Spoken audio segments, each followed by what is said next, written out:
What's going on, y'all? Welcome back to another episode of The Jump.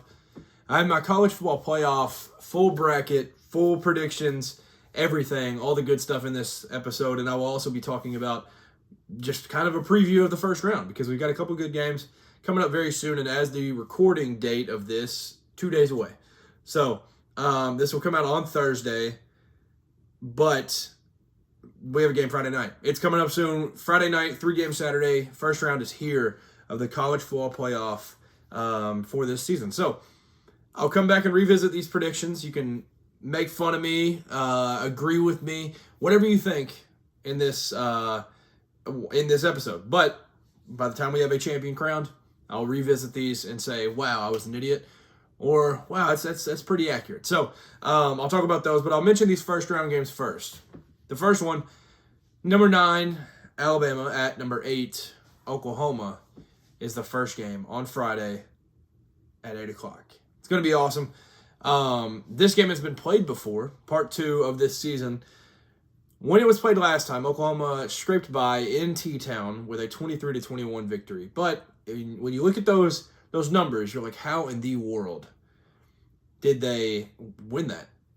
Alabama had the ball for 9 more minutes total, had nearly double the yards, 406 to 212, passed it for 326, and ran it for more yards than they did.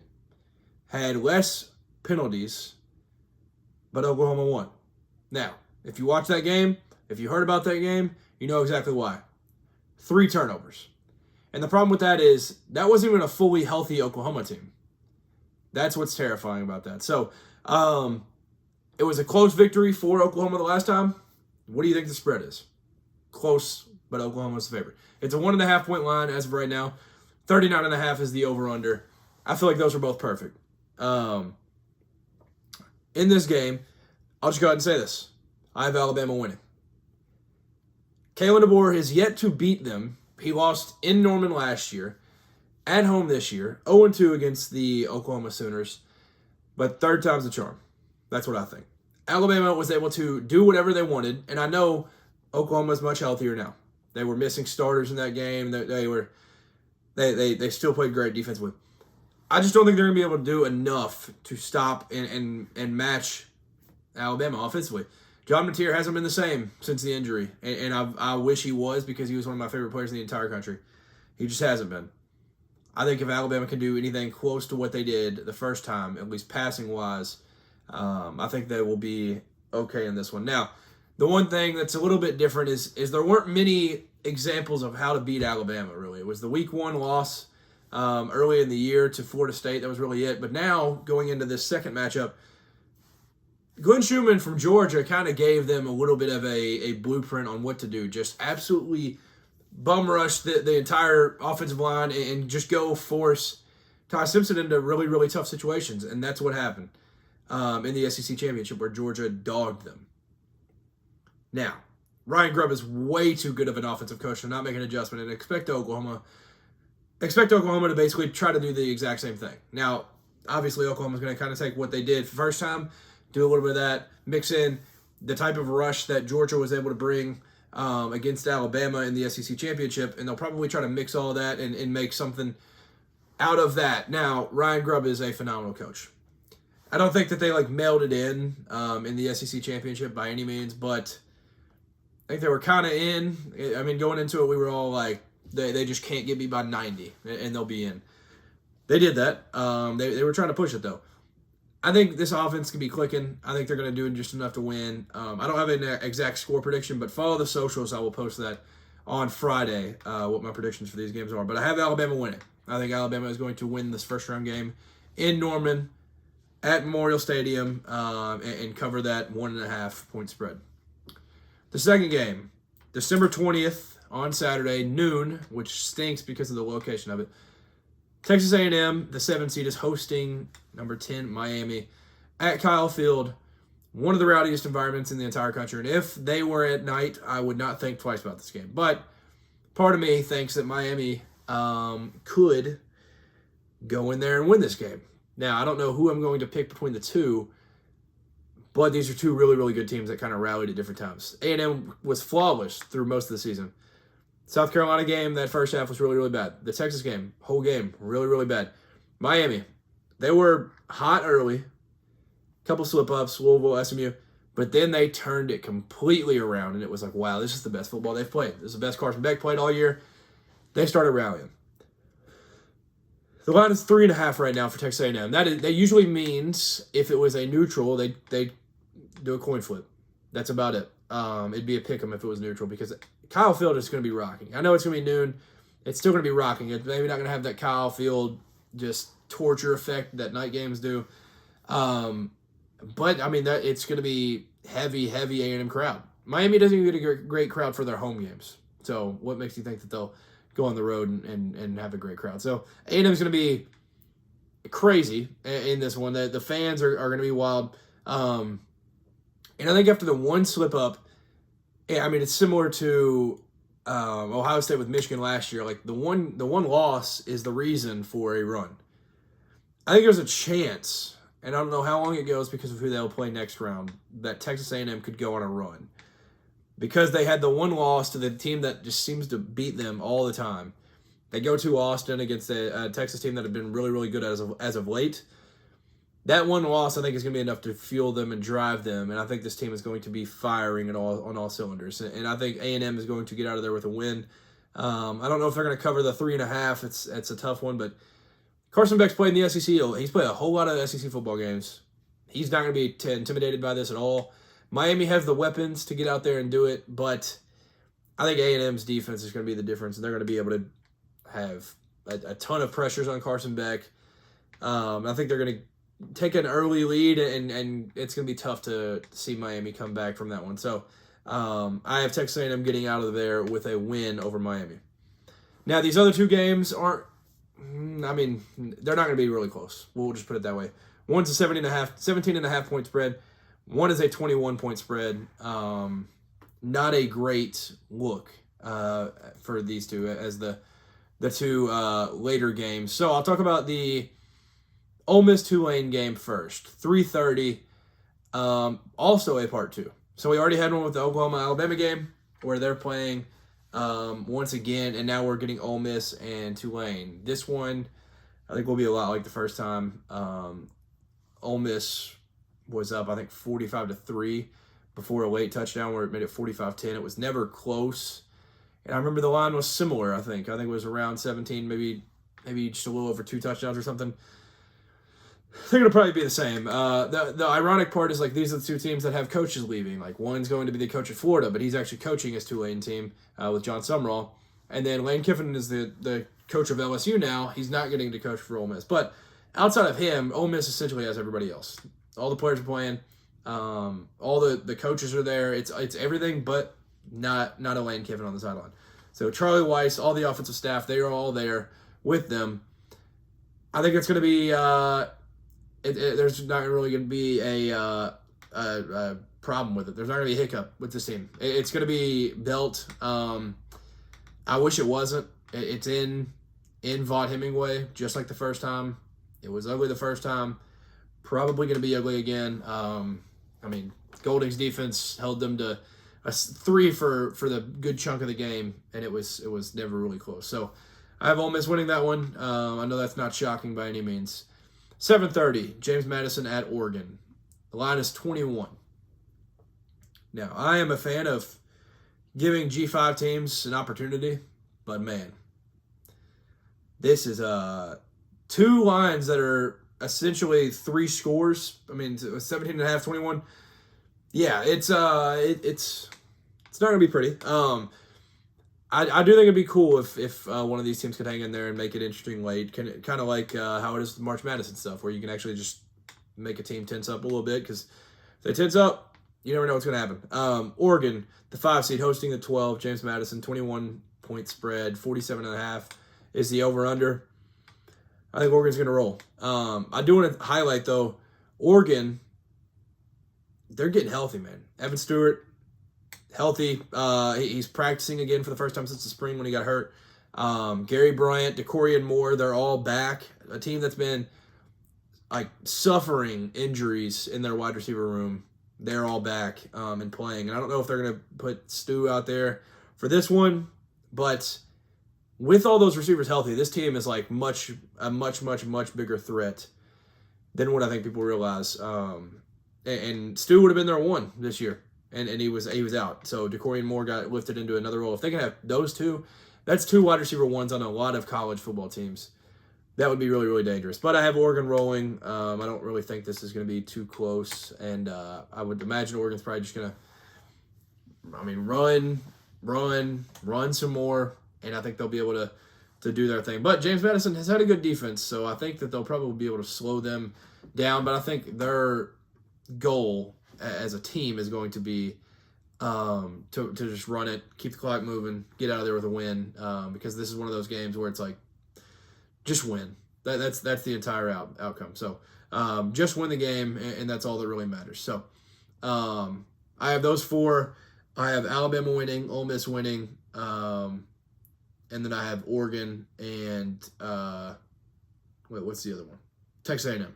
Texas A&M beating Miami. So really the first two are going to be awesome, but then the last two kind of just stink. 3:30 and 7:30 games. So those aren't beautiful when you look at those. But moving on to my overall college football playoff predictions. So I will pop up my bracket at the end of this, but bear with me. I'll go through each round and talk about what I have for these. So I have Oregon winning the James Madison game. So that would have them facing off against the 4-seed Texas Tech, who has a bye. This one is going to be controversial. I have Texas Tech winning this game. I have a really good friend that's a big-time Oregon fan, and I would hate to see this for him, but I have Texas Tech winning. I just think this Texas Tech team is just too good. They are absolutely stacked across the board. And I think, like I mentioned, with Oregon being healthy, I think this has the potential to be an unbelievable game. This matchup right here. This will be January 1st at noon. So in the Orange Bowl, I have Texas Tech getting out with a win and moving on to the next round. Then I have Indiana versus Alabama in the Rose Bowl. What a iconic place to play with one traditional team and one not so traditional team. Now Alabama against Indiana, I just like Indiana here. I don't see Indiana. There's rest versus rust, but then I don't think rust really matters when Kurt Cignetti's your coach, best coach in the land probably. So I have Indiana moving on, so they would be matching up against Texas Tech in the Chick-fil-A Peach Bowl. Georgia versus Ole Miss, the All-State Sugar Bowl. This is January 1st at 8 o'clock. So another rematch. And what was the exact score the first time? It was in Athens, and it was really a game that Georgia, needed at the time. And they got out with a 43-35 W. So I do remember it took a lot. Georgia trailed for a lot of the game and ended up coming back and winning, scoring 17 in the fourth to take the lead. If you check the win probability, Ole Miss had as high as 82.6 win probability in this game. So they came back, Georgia did, and battled back to win a game. I don't think it's going to be too much this time. This was a point in the season where we didn't really fully know what Georgia was. They were coming off that ugly Auburn game that many believe people were in on and cheating, and they're sandwiched in between the world's largest cocktail party and that Auburn game. So they needed a win here, and they came out flat. But the Georgia as of late, against Texas, 10 points. Charlotte, 3 points. Georgia Tech, 9 points. Alabama, 7. They've been rolling. Defensively, offensively, Gunnar Stockton just getting it done. I think Georgia gets it done, and they beat Ole Miss for the second time this year, and that's where this iteration of Ole Miss ends up ending the All-State Sugar Bowl. December 31st, Ohio State will be playing the winner of Miami and Texas A&M, in which I have Texas A&M. Goodyear Cotton Bowl Classic. This one, I don't even know why this just popped in my head. I think this is what Missouri played Ohio State in 2 years ago when they had not made the playoff, and Missouri beat them in that. This time, I think Ohio State beats the SEC team. I think Ohio State beats Texas A&M. they're just stacked. I mean, they are one of the best teams in the entire country for a reason. There's a reason that they lose to Indiana and they just drop to 2. That just shows how good Indiana is, but it still shows how good Ohio State is with the talent they have. They have the it's hard to say best receiver in the country without winning the Bolitnikoff. Shout out Mekhi Lemon, but best receiver in the country. One of the best running backs as of late with Bo Jackson. One of the best quarterbacks in the country. One of the best defenses in the country. Like, they are absolutely unbelievable across the board. I think Ohio State beats Texas A&M in this one and moves on. So I'll have Texas Tech versus Indiana, and then Georgia versus Ohio State in a battle that we've seen in the past. I have in the Texas Tech Indiana game, I have the Indiana Hoosiers moving on. Indiana is just too much to handle. Heisman winning quarterback. I don't think they're going to be on some hangover from winning this Ohio State game and kind of getting to the pinnacle of the program and everything. I don't think there's going to be much of a hangover. Curt Cignetti, he doesn't smile after that game for a reason. There's a bigger goal and a bigger thing to obtain for them. So I think Indiana beats Texas Tech in a good game. I think all these games in these second rounds and on will be very, very close. I love this playoff, the way it's set up now without the automatic buys and everything. Like the Boise getting a bye before playing Penn State last year. It was just like, all right, man, like what are we doing? Like I think this format is much, much better. The automatic bids, not buys. It makes it much cleaner. Georgia and Ohio State.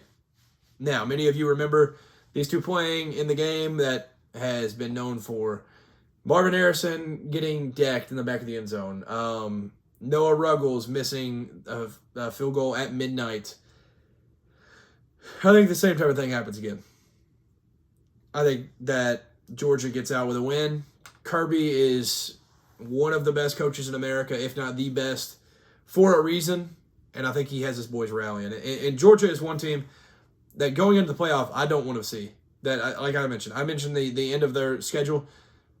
They've been absolutely rolling and just dominating teams from start to finish. That offense, when they need it, gets rolling. I think they're going to do just enough in a low-scoring affair that they get out with a win. So I have Indiana versus Georgia in my national championship.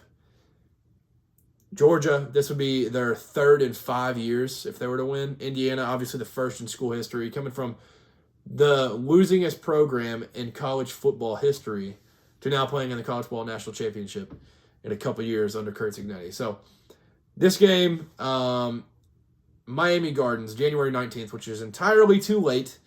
I wish they'd move that up and figure out a way to get that schedule a little bit sooner, but all of us college football fans will still be dialed in. It's just the NFL fans, they'll be off of it by then. But January 19th, Miami Gardens, the championship game, Indiana Hoosiers and Georgia Bulldogs, and I have the Georgia Bulldogs lifting up the trophy and winning their third in 5 years. I just think that's the end of the road for Indiana. They've been unbelievable, and I just don't think that they're going to be able to get that done. I think Georgia is getting hot at the right time, and that's a big part of what these tournaments and brackets and everything end up being, is like who's hot at the right time.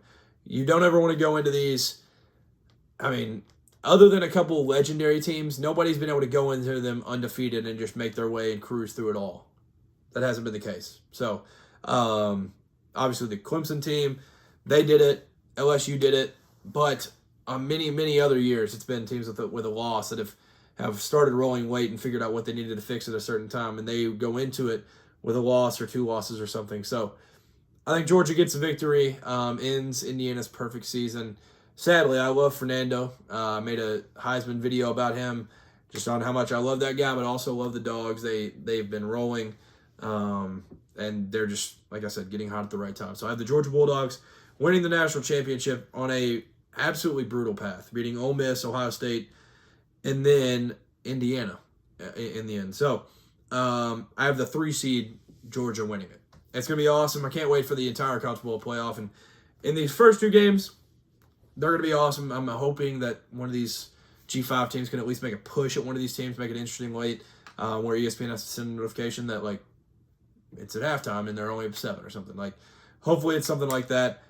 But if not, we'll still enjoy these games nonetheless. Make sure to like, comment, subscribe if you're new to the channel. Thank you for checking it out. Hope you enjoyed. Leave some comments. I always like to comment back with you all, have some conversations.